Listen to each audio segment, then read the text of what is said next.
It's so crazy to be sitting down and filming another one of these videos.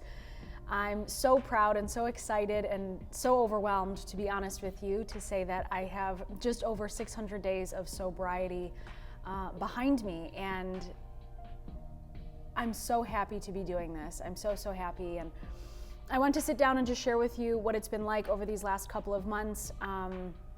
If you're new here, by the way, my name is Caitlin, and like I've mentioned, I'm just over 600 days sober, and I'm thrilled. I'm super pumped. I'm so proud.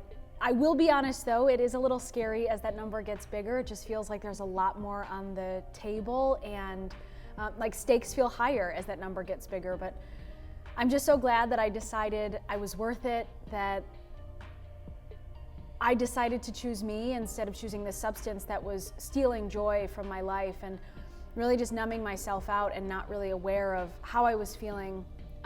More recently, I led a yoga retreat to Greece that was in the works for 4 or 5 years. We had been planning this, and I'm so thankful that this yoga retreat panned out while I was sober, because I was so present. Day one in Athens, when I got to my hotel, I sat out on my balcony to watch the sunset, and I just cried, feeling so overwhelmed with gratitude to be incredibly present.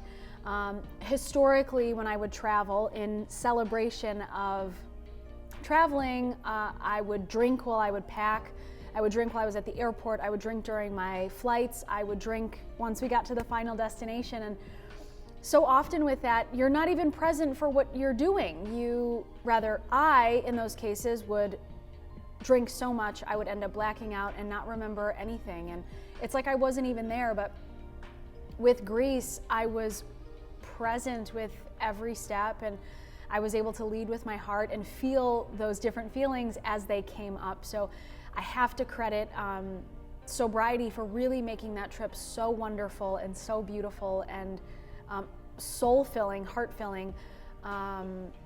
Whereas in the past, it's just, there would be so much drinking around traveling. Like, that was the way to enjoy it. And being sober, it's a totally different way to travel. It's a totally different way to live, but I wouldn't have changed that trip for anything. It was really so beautiful. And I'm so thankful that I was able to be with all of it, right? Instead of disconnecting and leaving myself. I was able to remind my body that, hey, I'm here with you, even though this is hard and we're doing things uncomfortable. And it was fantastic. It was so good. After that yoga retreat, so traveling sober, that was really interesting. Also triggering to be at the airport, because habitually in the past I would drink. So on the flight, it's challenging being around people who are drinking. At the airport at all hours, people are drinking. That's triggering, it's challenging, but it was a nice reminder that I and everyone, we're all doing hard things all of the time. So it's this opportunity to choose your hard. My hard was saying, no, I'm not going to drink today. So traveling was really empowering. It highlighted how grateful I am to be sober, to be walking this path. And then recently, last weekend, Kevin and I, we attended one of our very good friends' weddings. And going into that wedding, I'm a little bit nervous. I'm a little bit anxious, right?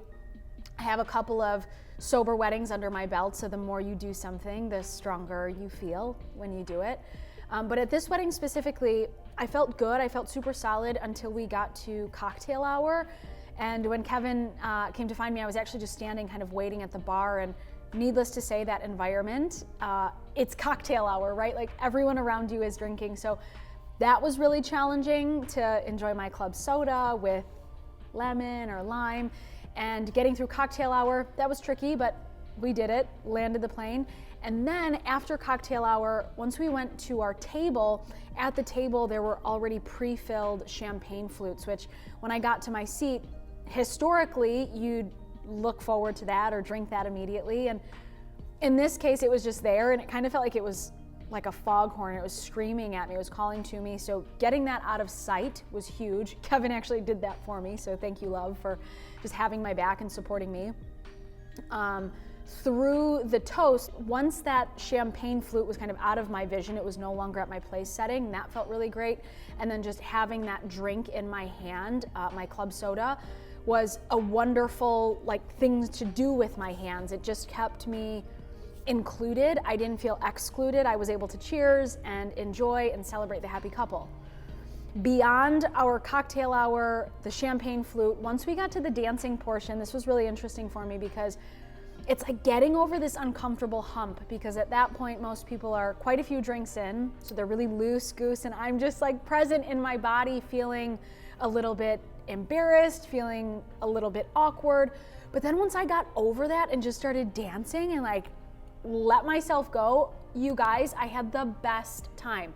I had the best time, and I wasn't losing my mind. I wasn't disconnecting from my body. I was totally present with myself. I was present for that whole wedding and the beautiful couple, and with my friends while we were dancing, and with Kevin while we were dancing. It was just so wonderful to have that and to wrap up that night with a conscious mind, wake up the next day with a conscious mind and all of those memories. I wasn't checked out or blacked out. And spoiler alert, waking up the next day not being hungover. 10 out of 10, it's amazing. Short on sleep, lack of sleep because we were up super late, but I wasn't hungover at all. So that alone on Sunday, it's there's so much promise and hope in the air when you're not waking up hungover. So traveling to Greece was amazing. I wouldn't have changed that for the world. Attending this wedding, this would be my third sober wedding, and then 9 days from today, Kevin and I are actually getting married. So it's really nice to have that practice with me, supporting me as I go into our wedding remaining sober.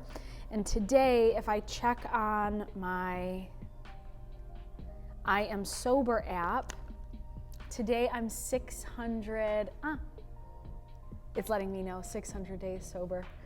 But today I'm at 602. So I'm super proud of myself, and I hope that my personal shares with you have either nourished your sober curiosity, or that you feel seen and supported on your own sobriety path. It's really damn hard to stay committed, but I love the tool of running the tape. What would happen if at cocktail hour I ordered the drink? Where would that lead me? What would happen if when I sat down at my plate, if I drank the champagne flute, where would that take me? And when I see myself on the other side of that tape, I don't want to run it. I don't want to take the chance. So know that you can do hard things, right? People are doing hard things all the time. You just have to choose your hard. At the end of the day, I'm just so happy with myself that I finally decided I was worth making this huge overhaul of a change in my life, and living differently, traveling differently, celebrating differently. Sobriety is opening your eyes wide. It seems for the very first time in my adult life. So 600 days, 602 days strong. I'm super proud of myself, and I'm super proud of you too if you've clicked on this video and you're getting curious about living a different way and potentially getting sober. It's damn hard, but it's so damn worth it. With that, I hope that you enjoyed this video. I hope that you took something away from it. Know that you can do hard things, and you just have to choose your hard, right? You can continue to drink and you can continue to wake up hungover, but if you're not happy there, right? If you're not satisfied or content there is another way, right? There is another option, and sobriety has just totally opened my eyes and opened my heart to the potential and possibility of life, and how beautiful it is to be present for me and to be present for the people that I love. Be kind to yourself, be kind to others. I do hope that you enjoyed this video, my personal shares on my sobriety path. I hope to see you in my next video, and have a beautiful rest of your day.